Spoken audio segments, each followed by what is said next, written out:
and welcome to the latest episode of the Manchester is Red podcast, brought to you by the Manchester Evening News. I'm Rich Fay, and I'm hoping that my comeback will be as impressive as United's at the weekend. I'm back on podcast duties. I feel like it's been months since I've been on the microphone. I'm joined today by Tyrone Marshall. How are you doing, mate? I'm very good, thank you, Rich. Very good. It's fantastic to have you back. You've been over on the blue side for a little bit this summer, but it's a welcome return. It's good to have you back in the hot seat, and your comeback will be even more convincing than United's on Saturday. Yeah, you were there, weren't you, on Saturday for United Forest, which looked like it was going to be a straightforward home win. I mean, it never really is with United. They've got this incredible unbeaten home record under Ten Hag since the start of last season. Forest, one of the worst away records in the Premier League since they returned, but in typical United style, found a way to be 2 goals down after 4.5 minutes. I mean, I guess if you want to see 2 goals, it's better to get them out of the way as early as possible, Ty. And do you think that it was a fair reflection of how bad United were, or do you think it was sort of a freak start to the game that was soon put right and it was a fair end result? I mean, there's got to be an element of freakishness to it. The fact it was too early. I mean, for Forest, a bizarre thing to say, but they were essentially 2-0 up too early in that game. There was, given the injury time, there was still probably more than 100 minutes left by the time they went 2-0 up, and they scored twice too quickly. But yeah, it's a combination of both. There's going to be a freakish element, but United defended both goals very, very badly. The corner setup I think, it's been a problem waiting to happen all season. It's got a lot of criticism since the goal, but every corner United have had this year, they've set up that way. They ring the box 35 yards from goal, and it does leave you vulnerable to essentially losing a couple of headers, and you could be under pressure. And then the free kick, it's not defended particularly well. Casemiro's flat-footed. Wan-Bissaka's got his back to it, and it just hits volley and goes in. So yeah, it was a very poor start. But they did recover pretty well. They showed the right character. The danger for them, that you always felt they had enough time in the game to score goals and they had to go for it. The danger would have been had they conceded again. They avoided that. Forest had some decent chances in that half when Gibbs-White got in behind and picked the wrong cross. I mean, that again was far too easy from a defensive point of view for Forest to get in. There were some technical issues before we started recording. Samuel has now joined us. He wasn't having a protest or anything. I've had as poor a start as United at the weekend, but I'm hopefully in the midst of a recovery now. It was a sit-out protest from Samuel rather than a sit-in. He walked in late. I mean, to finish my assessment of it, it was a solid comeback. There's still, there's still frailties there. I don't think there's any doubt about that. There's obviously a freakish element to the start, but there's reasons to be concerned as well when you're giving up that many chances. And like we say, I think had you not blocked Gibbs-White's shot on the stroke of half time, if United go in at half time 3-1 down, I don't think they win that game. So they got a little bit fortunate with that, but they definitely showed the character to get back in the game. Samuel, I suppose you'll probably agree with that assessment. The fact Forest probably did score too early because the onus was then just on United to attack even more than they were going to anyway. Forest had to sit back. Obviously, the red card, I mean, there's no complaints as there of the red card. And do you think that even has an effect on the full-time result? See, I thought it was slightly harsh, and I don't know if I've got to maybe check up the rules again, because again with the Van Dijk one as well yesterday, it was no doubt it was a foul, and I don't know what Jamie Carragher was going on about because Isak was going to have a chance, but I thought about 5 years ago it was a deliberate denial of a goal scoring opportunity. I don't think you could deliberately say that Van Dijk was deliberately preventing Isak from scoring. I think with Worrell he was deliberately trying to prevent Fernandes from having a chance. But I don't think you could be completely certain that Fernandes was getting on the end of that ball necessarily. And also you had Bolly there covering. So I can understand why Forest had a gripe about that. But it was one of those that when you looked at the replay, you thought that VAR aren't going to overturn this or advise the referee to go to his monitor and check it. So I didn't really have a lot of time for Steve Cooper's complaints afterwards. The penalty was a penalty. There was contact there again. Some people might say it's soft, but it was never going to be another case where the referee's going to be told to go to his monitor and reconsider his decision. And I agree. I think that the goal was always coming. United were a lot calmer in the second half. They started the second half pretty poorly. I mean, Lindelof was on the back foot inside the first minute. I think it was Martinez who might have mopped up from across by Awoniyi, and even Onana was actually stayed on his line, and Lindelof was asking him as the ball was going towards him, like, why aren't you coming off your line? So there were a lot of performances that weren't at the natural at the level that you'd expect from even Onana, who's actually been one of the few who started the season quite well for United. And I think it's easy for some people to say, well, United got the rub of the green from refereeing decisions at Old Trafford, but the bigger picture was Forest were in a very good position to get something from the game. I don't think many necessarily thought they're definitely going to win, because the problem they had really was that they actually scored 2 goals far too early. There was so much time. United had oodles to salvage the game, and they did, with quite a lot of time to spare in the end. And I suppose another problematic aspect of their performance was the way they played at 3-2 up, because they were pretty careless with the ball, and they should have been a lot more comfortable given that they had the man advantage. But in the end, although it wasn't the statement win that they needed, it was a much needed win. Ty, I suppose, what do you think the mood should be for United fans this week? Do you think it should be one of, look, we've got away with it here, and if we're like that against a better team, we don't win that game? Or do you think that they can take positives? They did fight back. They did sort of stick to the game plan that Ten Hag wanted them to have with his style of play. They just sort of got on with it and did come good by the end. Do you think that there's more positives than negatives after that game, or do you think it's the other way around? I think it's kind of in the balance, really. I think the mood heading into the international break is entirely dictated by what happens on Sunday. The start, 2 wins from 3, given they've had Tottenham away, is not disastrous. It's okay, and it's a fine. It feels like balance is the word of the day for the start of this season. They're clearly too open. They're giving away too many chances, but I thought it was obvious in pre-season that Ten Hag was taking it on a bit this year. There was compromises last year in terms of pressing, in terms of the goalkeeper, the high line they could play. That all seems to have gone out the window this year. It was obvious from pre-season that they're throwing 6 men into the press. Casemiro's 40 yards from the opposition goal at times. Onana's playing 40 yards from his own goal. The defence is 10 yards inside the opposition half. It's all very aggressive and very attacking, and part of that is leaving them open. We mentioned the corner setup. That's been a disaster waiting to happen, but I'm not sure it's going to change necessarily. There was times where they got themselves in trouble again. I mentioned the Gibbs White chance when he failed to get the cross across in the first half. That came from Martinez trying to win the ball well inside the opposition half as last man, really, and a quick one too, and then they were in behind, and that is happening a lot. But on the other hand, what Ten Hag is trying to do is designed to make them more attacking, and they've created more chances in the 3 games so far this season than it did in most games last year. 3 games, they've had 55 shots. I know Samuel puts a lot of faith in XG and those numbers, and that they will come good eventually. And they've had 7.5 XG, I think, so far this season. They've only scored 4. It feels like they may be a clinical goal scorer away from being a lot better. They've created enough in every single game to have scored twice. That they've not is due to poor finishing. So I think there's reason to look at it and be concerned about them defensively. They're too open, maybe too aggressive, but it is creating chances at the other end.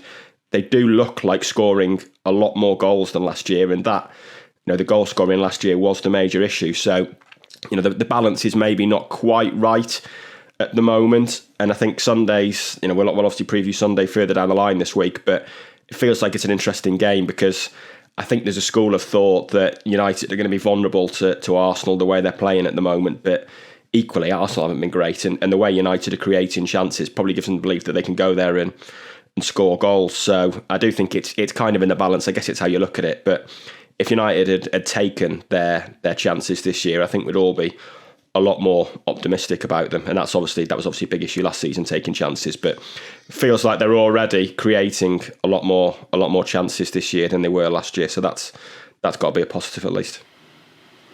Samuel, individual performances then at the weekend. I know you've written a piece today, Bruno Fernandes answering those harsh critics and then called for criticism really last week. Other players who maybe deserved some criticism after the game, Diogo Dalot struggled at left back, but he was a makeshift option, and Anthony Marshall, his first start in a long time, but yeah, everything that we expect really from him in the worst possible way. It was an unpredictable day covering the game, but probably one of the few things that were predictable about it was that Marshall was going to start, be no goal threat, and come off on the hour. I think going into that game, many would have had Sancho down to start, which again does not reflect well on Martial, but it doesn't reflect well on Sancho that he was overlooked, given that Martial didn't have a kick in pre-season. I think this was his first start in 12 or 13 weeks. Sancho's not a striker, and whoever was going to start there is going to be imperfect. And unfortunately for United fans, even when Højlund's fit and starting, that's also imperfect because he's an unknown quantity with a pretty mediocre goal scoring record. And I feel sorry for Højlund in a way. It's almost feels unfair that United have signed him, because he's already lacking support just as a striker, because he's not going to get support from Martial. We've seen Martial before, that he crumbles when someone comes in to take his place, even if it's not necessarily guaranteed that they're going to be starting ahead of him. You saw that with Cavani. I think everybody saw Cavani as backup, but he pretty quickly ousted Martial from the striker's position. And what you've seen in the last 3 years has been a more reliable gauge of what you get with Anthony Martial. I think it's 17 goals in the last 3 seasons for United.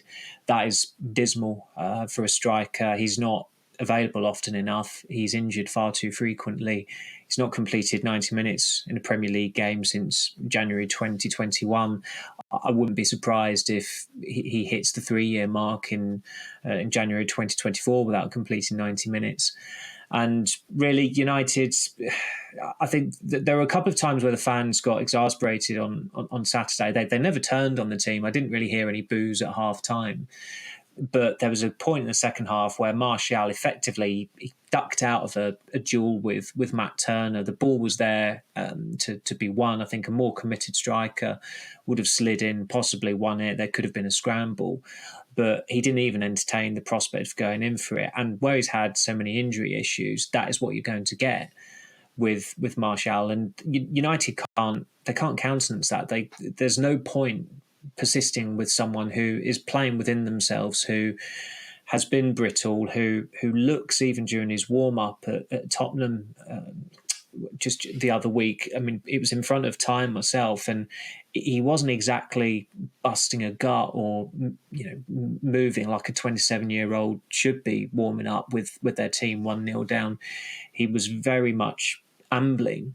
And United have got at least one more year of him, but the way it's going, a lot would have to happen for them to even have a compelling case to trigger the 1-year extension in his contract, because the way it's going at the moment, he just has to be released. And already next summer, it's looking pretty clear the areas of the team and the squad that are going to need strengthening. But even now, a lot of United fans are saying it, and I think you wrote it a couple of months ago, Rich, that they really could do with another striker in this transfer window. But it's very unlikely they're going to get one, as although strange things do happen on deadline day and in the days leading up to the deadline. A lot would have to happen for United to bring someone else in. Ty, maybe the last sort of talking point really I want to discuss from the game on Saturday was Varane's withdrawal at half-time. After the game, Ten Hag said they had a small complaint and still no real guidance or sort of knowledge of how severe that setback could be. But the fact of the matter is, it's another setback for Varane, the fact he couldn't continue the game. And also interesting that it was Lindelof selected again instead of Harry Maguire to come on and replace him. What did you sort of make of that substitution, and what do you make of Varane's role really going ahead? Because despite being such a talented centre-back, he just simply doesn't seem reliable enough on a week-by-week basis. No, it's a difficult one, isn't it, with Varane? There's so many injury issues at the moment for someone who is not that old. Arguably, I think he's 31. Arguably, he's peak years for a centre half, but he's retired from international duty already. Some players do retire early, but it feels telling that Varane has, given how brittle that body seems to be. I think one of his absences might have been for COVID, possibly, or some kind of bug, but the rest are injury related. They're a lot of them are muscles related. There's clearly some elements of concern there. There was nothing noticeable first half that he had a problem, but you also get to this position with a player where they have so many injury problems that they feel something, and straight away it's react with caution that here we go again. There could be another problem again. Like you say, we don't know how bad it is. The fact that he's not playing internationals now is obviously a bonus. But yeah, I think it shows that you need that depth as a third and fourth choice centre back if you're going to persist with Varane, which I think you have to, because we know he's a world class centre back on his day. So you need that quality. I think it's fairly clear now that Lindelof is ahead of Maguire in the pecking order at the moment. It was that way at the end of last season when Lindelof finished the season pretty well. Obviously, Maguire missed the Tottenham game last week, so don't quite know what the fitness status there is, although he was on the bench. And we still, although we expect him to stay, we still don't know what exactly is going to happen. But I think the Varane going off almost shows what a risk selling him this week would be if you don't sign a replacement. I know they've got the Johnny Evans break glass and an emergency button, but he had his own injury problems last year and he's 35. So if suddenly you had Varane out, Eric Bailly, of course, still knocking about, £20 million centre back. If Johnny Evans has break glass in an emergency, what's Eric Bailly? Yeah, Eric Bailly's the ejector seat, I think. There's if they sell Maguire, I think they probably need to buy another centre back as well. Presuming we're writing off Bailly, so. And of course they've lost Luke Shaw, who was a great sort of standard centre back, as well, haven't they? So they really are limited in what they can do. But we'll get on to transfers in the third part of the podcast. That's all for part one.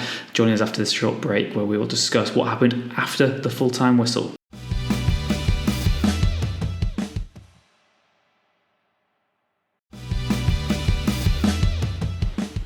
Welcome back to the Manchester is Red podcast. Now, Saturday's game was the subject of another fan protest against the Glazers and the ongoing ownership saga of United. Samuel, you were down pitchside post-match. What did you make of the protest? How effective do you think it was? Do you think it will have taken or sort of been widely noticed by those who are high up at United? And what did you make of it, really? In terms of the numbers, it was pretty impressive, I think. I mean, although you've got 73,000 home fans in there, it's still going to be a pretty small fraction of them that are going to stick around and congregate in a certain area of the stadium and voice their disapproval. People have always got a reason to get away, whether it's beating the traffic, whether it's going to attend something. But there must have been a good few thousand, maybe 5,000 tops, it felt like. But there was, in fairness, they were scattered all over the stadium. There were some in the second tier. There were even some in the third tier of the North stand, which is, it's difficult to see from up there, never mind see people up there. But there was still some loitering there. On the East Stand, there were a couple of banners out on the second tier and the first tier, but the hub was, of course, around the tunnel, which is where the hardcore home supporters have gathered in recent years. I know they don't like the term, but it was essentially set up as a singing section, and that's where the atmosphere is primarily generated, and that's where it's the ideal position for them, because, of course, the teams come out from the tunnel and you can see all the banners and the green and gold scarves, and it's always going to get exposure. It was an interesting fixture to pick, given that it was a Saturday 3 p.m. kickoff, and I think it's the first of 4 successive Saturday 3 p.m. kickoffs at Old Trafford, which literally has not happened in, I think, 24 years, remarkably. So it's not going to get the worldwide exposure that it would have done if it was Man United, Liverpool, but these supporters are becoming impatient, understandably, and the strategic review has gone on for over 9 months. both parties, Sheikh Hassim and the Ineos group led by Sir Jim Ratcliffe, are still waiting for responses. You try and talk to Avram Glazer or one of the Glazers, and you get short shrift, or there's a security bod in the way to tell you to back off. So everybody, ourselves included, are seeking answers on this. So you do feel sorry for the supporters, but it was an impassioned protest. There were some sinister songs, but we've heard them before. It's not always going to be clean. It's a football stadium, and what do people expect? We were down there because we were told that we were, to go there for the mix zone.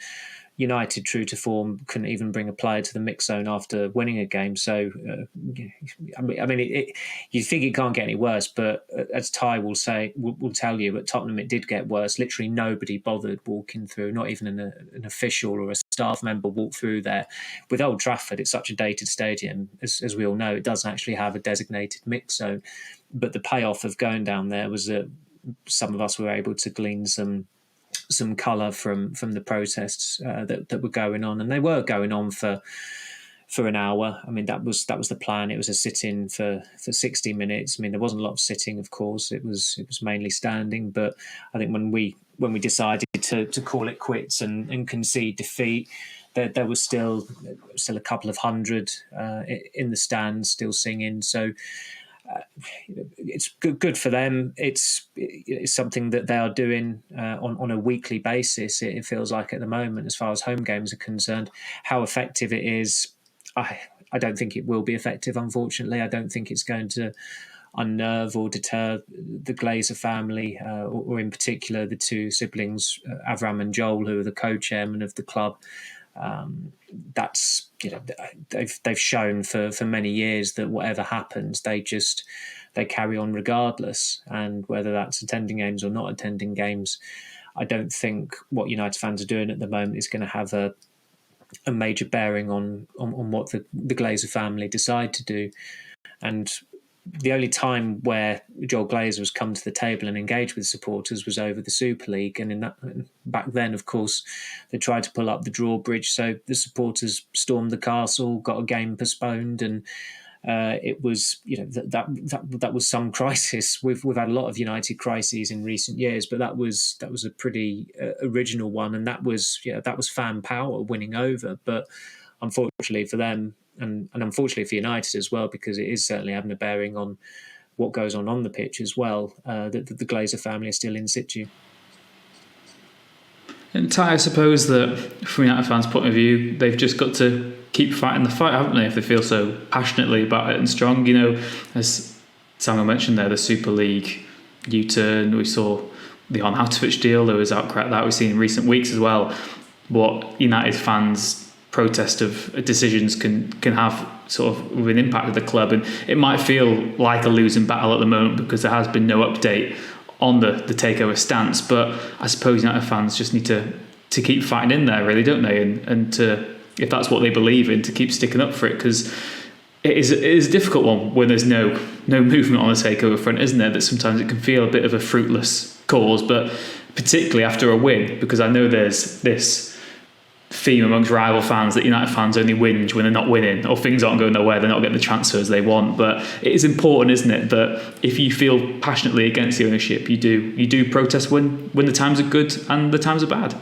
Absolutely, and we've seen that now. The last minute of the Carabao Cup final in February, when United were about to win their first trophy in 6 years, was played out to an entire end singing we want Glazers out. So it's nothing new. It's been going on for a long time.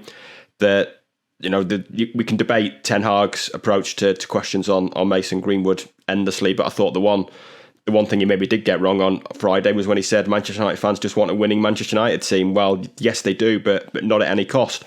Excuse me, as they've proven with things that you mentioned there, with regards to Arnautovic and with regards to Greenwood recently, and certainly match-going fans making their views pretty clear on that. All they can do is keep the pressure up. Protests can be difficult. They can feel futile at times. They can be mocked as futile. It is difficult to force action, and I think it's almost a holding pattern at the moment. That I think we were all quite impressed with the numbers, about 7,000 maybe on Saturday. I think it was a pretty decent turnout when there is the attraction for others. We've known for a long time that not everyone who goes to games has the heart for the protest. It's, they've owned the club for 18 years now. Some people have just become absolutely accustomed to it and accepted it, and some matchgoers probably just don't care. But there's enough that do to make their voices heard. But, we are in that holding pattern now where we're waiting for the next move, and I think we all know that if the next move is we're not selling, then what you saw on Saturday is absolutely nothing really. If they come out and say we've conducted a strategic review and we've decided that we are the best people to own this football club after all, then the next home game there will be a lot of security in place. I think it would be fair to say. So, but it's absolutely ridiculous now that it's 9 months on from this situation and we still don't know. We still don't know if they're even going to sell. Never mind who's going to own the club. Even if they announce tomorrow we've agreed a deal with someone, it's going to be 6 weeks to 2 months maybe at a guess for when anything goes through. It's just it's tedious. It's typical of the total lack of direction. It was on show in the Greenwood case that lack of direction and leadership from the actual owners and custodians of the club, and something has to give, and they just have to they have to make a decision, because it is ridiculous at the moment, and they are turning United into a laughingstock again with this sale process. And I think the lack of movement we've seen in recent weeks and the silence is unnerving, I would say, for people who want the club sold.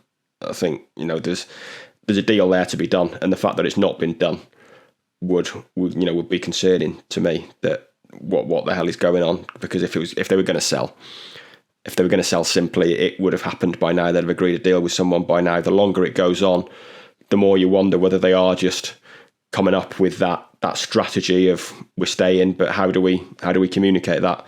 But the reality is there's no good way to communicate that now. So they just need to make a decision, and need to tell people what the decision is and take it from there. But they clearly need to sell, and it needs to happen sooner rather than later. Speaking of a lack of movement and what the hell's going on, we'll be talking transfers in part 3 of the podcast. Join us after this short break.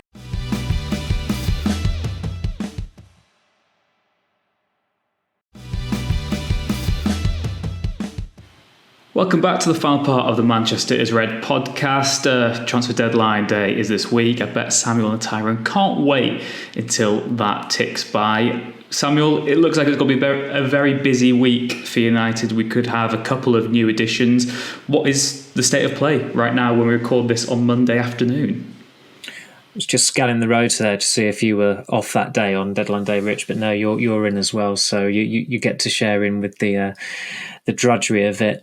Well, I mean, they're in the market still for 3 players, although people at the club are talking of a solitary signing coming in. That is very much looking at it through a club prism and trying to downplay expectations. There have been some suggestions that they are doing that so that if they sign a couple more players, they look like kings and they've overachieved and they've pulled a couple of rabbits out of the hat, when in truth is, I'd say about a month ago they looked pretty organised in the transfer window, but this month it has descended into a bit of a mess, and some of that is beyond their control with the left back situation. Tyrone Marshall coming back into pre-season injured. One of the problems we have now as journalists is that United won't give us any specificity with injury news, so we don't know what Malassia's injury is. Obviously, you speak to some contacts and you can ascertain what the problem is, but it's getting to the point now where if a United player, God forbid, broke his leg and it was pretty clear that his leg was broken, the club would probably still not tell you what the hell was wrong with him. So with Malacia, we don't know what's injured with him. With Shaw, I think given it's a muscular injury, it's got to, and that they want a left back now, it has to be a tear. And United, again, with that, they said he'd be out for a matter of weeks, which again was, although technically not inaccurate. It's a lot of weeks. That is a hell of a lot of weeks. It's more like it's certainly going to be a case of months rather than weeks, and that's that can be gauged by the fact that they're looking to sign a left back now. I think with that there has to be they're looking at players who they would get on loan, ideally Sergio Reguilon or Marc Cucurella being the obvious ones on the market, because they're not getting a look in for at Tottenham or Chelsea at the moment. Marcos Alonso's name has come up as well. So it's a very specific market, Spanish left backs, but he actually started for Barcelona on Sunday, I think it was, against Villarreal. So that might be trickier, especially if there are any wage deferrals going on there after what happened with Frenkie de Jong last year. But really, I think with that situation, I mean, Ten Hag said, and maybe he's being as loose with the reality as United, some people at United are, but he said that Malacia's out for a few more weeks. We've got two of those weeks would be taken up by the international break. Malacia is Ten Hag signing. Ten Hag's got to make him work. He's not really worked so far. He had a purple patch at the start of last season when he came into the team. Since then, good performances from Malacia you could probably count on one hand, but he is Ten Hag signing, and he was signed as a backup left back, so that if the main left back comes out, he goes in, and he's got to perform to a certain level. They had 4 left backs on the books, and they still have. Last week, I mean, Brandon Williams is now on loan at Ipswich. I don't think anybody is exactly lamenting him going on loan. I don't think he'd have got a look in anyway had they decided to not let him go to Ipswich regarding this Shaw injury. Alvaro Fernandez is another one who Ten Hag, I think it's safe to say, doesn't particularly fancy, given the lack of opportunities he's had, and there have been some suggestions that he could leave either on loan or permanently before the deadline on Friday as well. And I suppose Ten Hag's case for a left back was actually strengthened by just how dreadfully Dalot performed there on Saturday. I mean, United again, second game running, down their left side, they were so open, so vulnerable.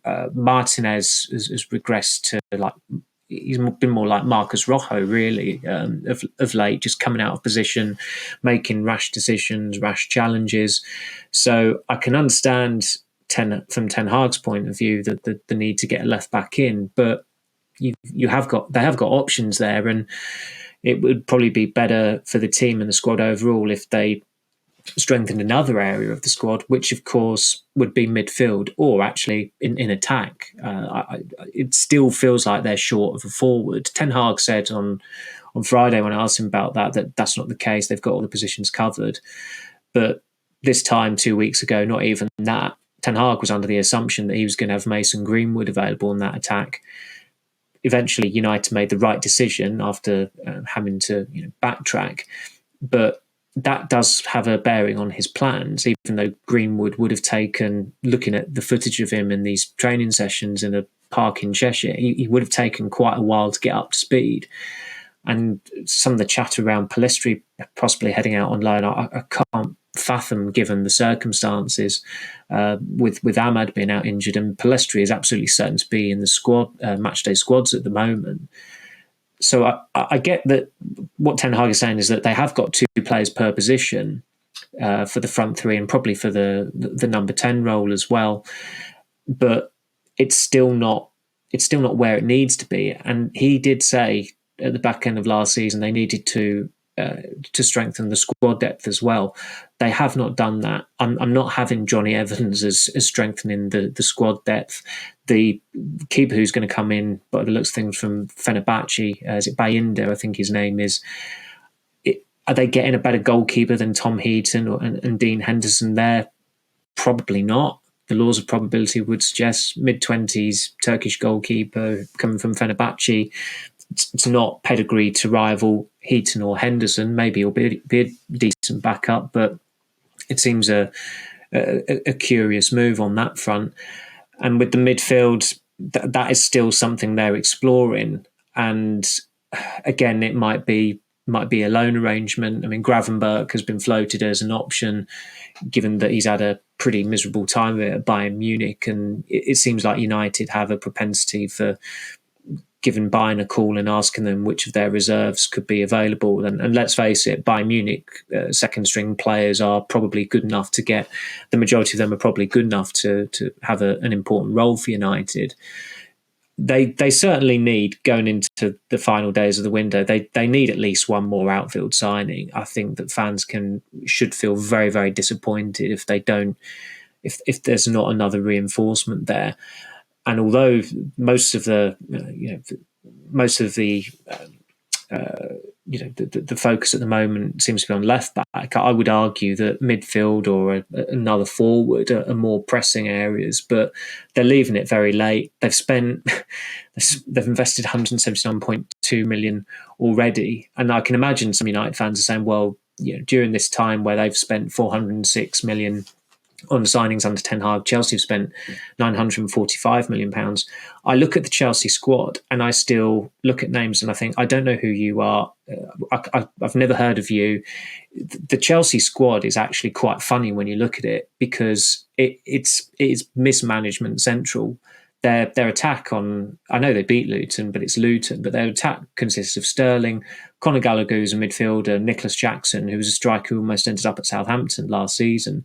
If it works for them, great. The strategy's paid off, but it's not how much you spend; it is how you spend it. Manchester City are proof of that. They, for a long time, were reluctant to go over £70 million for players because they knew the best players to spend money on, how to hothouse them, how to improve them, and they did it. Not frugally as such. They did spend big, but they kept the price down on certain players. It's only been in recent years there's been a shift with two or three players like Guardiola and of course Grealish. But their hit rate is exceptional. So you have faith in them to spend the money wisely.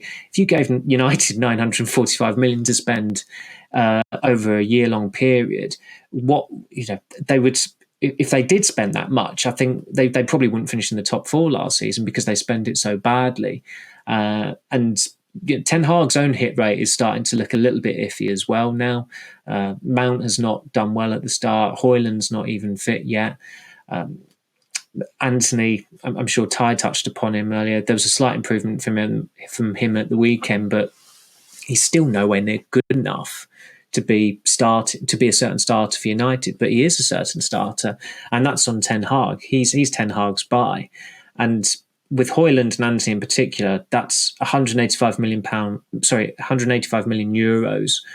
on two potential players. If you're spending nearly €200 million on two players, you would like to think they are the finished article or close to the finished article.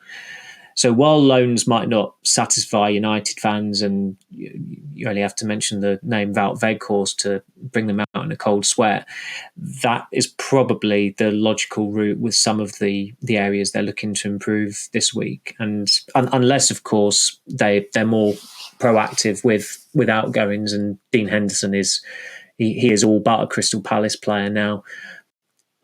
With Maguire and McTominay, they are two other sellable assets, but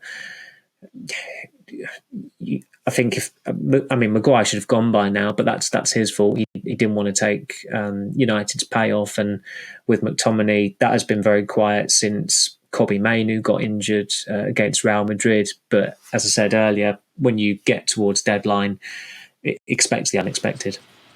Yeah, and as we've seen with the Luke Shaw situation, United are probably be even more reluctant to get rid of some players on the fringes because they are only one injury away from being very, very thin in the ground in some positions. Just want to ask you both very quickly, if you could only strengthen one outfield position before now and deadline day, what position would you personally strengthen? Ty? Midfield. Samuel? I'd probably go with midfield as well, yeah, just ahead of the attack. That brings us nicely onto left backs then, because nobody maybe is saying that exactly need one. But Ty, of the three, that were mentioned, Alonso, Reguilon, and Cucurella, is there a right answer there? Depends what the question is, I suppose. I mean, is there one that you'd go for over the others? I think Cucurella would be the one you'd trust most. Marcos Alonso is not a Premier League left back. He's a very niche left wing back. I think he's played left back for Barcelona, but the standard of La Liga is pretty poor these days. I think he'd be vulnerable. We were saying that before Seville came. Yeah, true, yeah. Very true. The Reguilon as well, I've not really seen anything with Tottenham for him. At least Cucurella was good at Brighton. He suffered at Chelsea last year.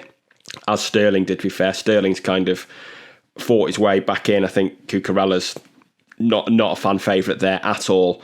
And even Ian Matson's been coming on ahead of him at left back in the first 3 games of this season. So if he's third choice, it makes sense to go on loan. I guess United, the fear for Chelsea would be they'd be strengthening a rival, but given how much they spent on Cucurella, they probably need the money. And to be fair, I have changed my opinion on left back since Friday. I was saying on Friday I didn't really see the need to sign one, and that you've got Dalot, you've got, you can keep Fernandes in there.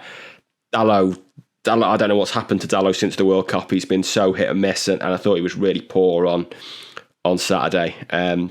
Just a little bit all over the place defensively, and I know he's moving into midfield. He was playing as a number 8 at times again, which Ten Hag wants him to do, but his transition back into defensive areas is not great.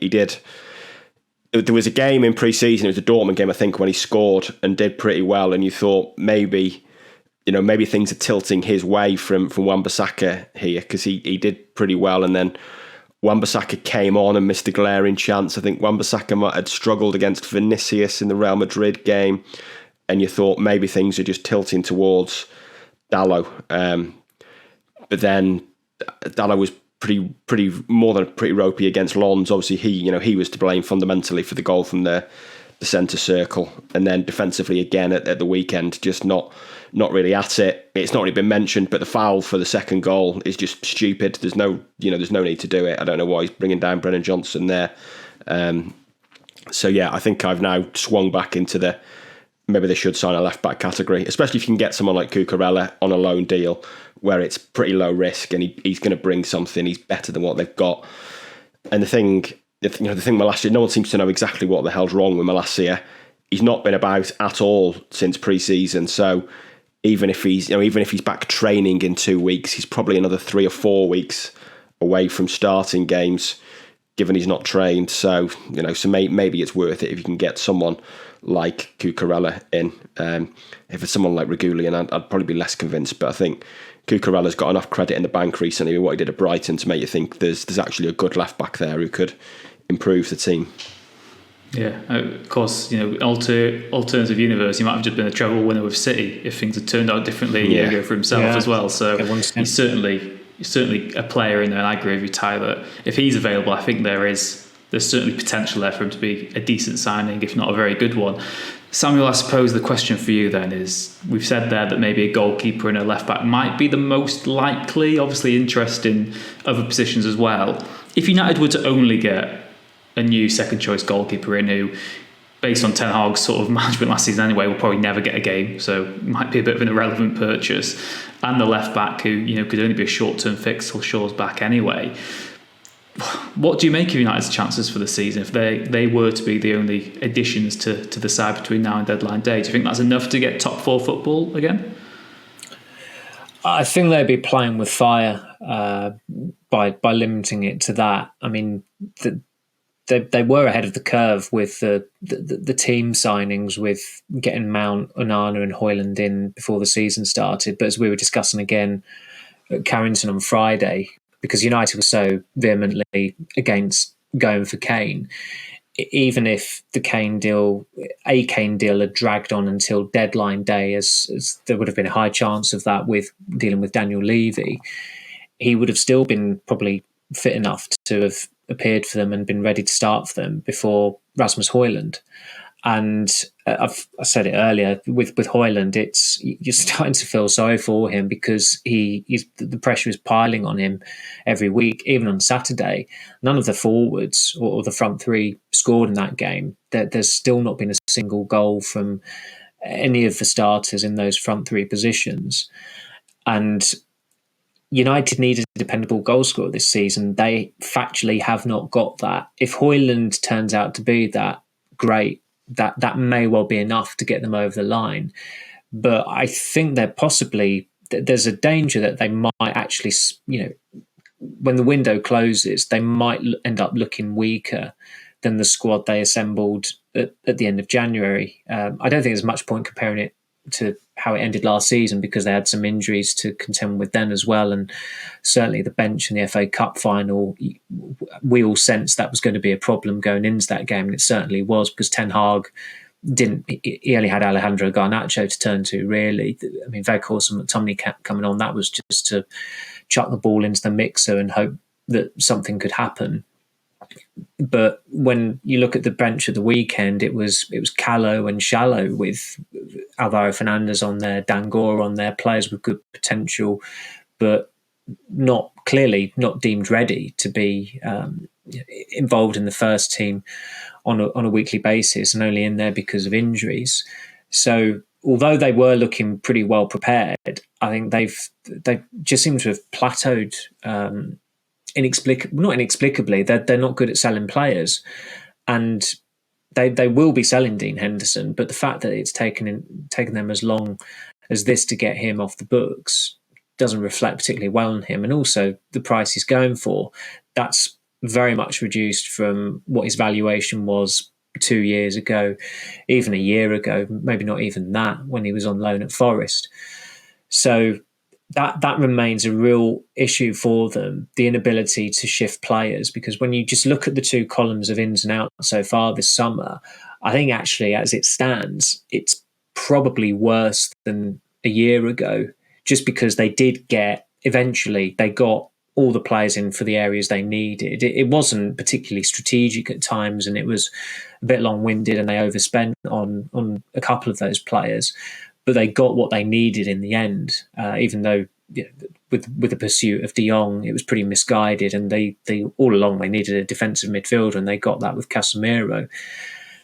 But the way they're shaping up now for September and beyond with the squad that they will have, I don't think they've got a squad that gives United fans confidence, and gives us, as people who watch the club and write about the club and analyse them, the confidence that they are going to have a better season this season than last season.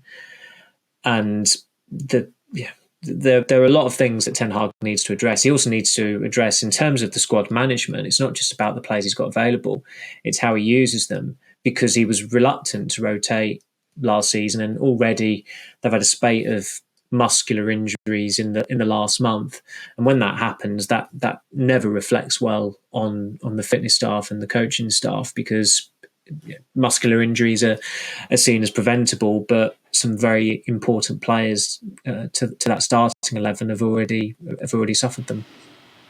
Of course, whatever happens in the coming days could influence the mood before United do take on Arsenal next weekend. Ty, this is a question that I'll probably ask you next week as well on the podcast, once we've had a good chunk of the season. But similar to what I asked Samuel there, what do you make of the competition for top four this season? Who are the teams that you think are going to be United's rivals to get a top four finish? Then we've seen a small sort of section of games so far, but who do you think are looking like the real deal this season? I think you'd have to say all of the traditional big six. I mean, City, clearly. Beyond that, I think all of them look better than they were. Well, the ones that completely flopped last season look better. Tottenham and Chelsea look a lot better than they were. Liverpool look better.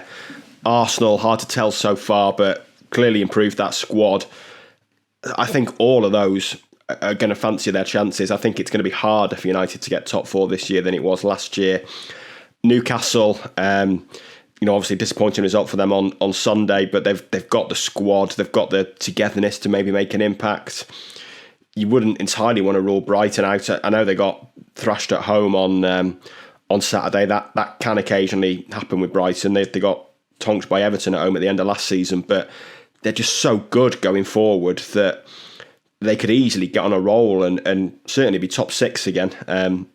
So I think there's real competition there this year for top six, and it was almost for top four. Sorry, it was almost a free pass last year. The way Chelsea and Tottenham seasons unravelled, and Liverpool's to a degree, it made it easier for United to get in there. It was clearly an improved season from United, but they didn't face the competition they would probably have expected to face. Whereas this year, I think they will. You have to say Tottenham, although they've lost Harry Kane, they're looking pretty good under Postecoglou. There's a lot to like there.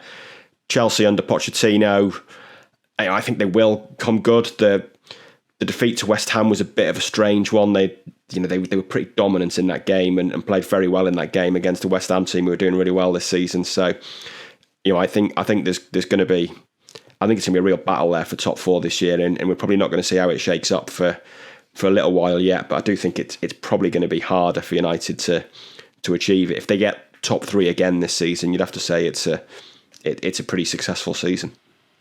Yeah, we shall wait and see. And of course, the Manchester Dread podcast will be with you every step of the way. We'll be back again later this week as well to take a look at deadline day. Who knows if there'll be new signings by then. And of course, we'll look ahead to United's trip to face Arsenal this weekend. So thank you very much to Ty and Samuel for joining us today. Thank you, Rich. Thank you, Rich. And thank you once again for listening to the podcast. A reminder, we are on all the usual social media platforms. And please remember to give us a like and a review as well. That helps to grow the podcast and give something back. So take care, have a nice week, and we'll see you again next time.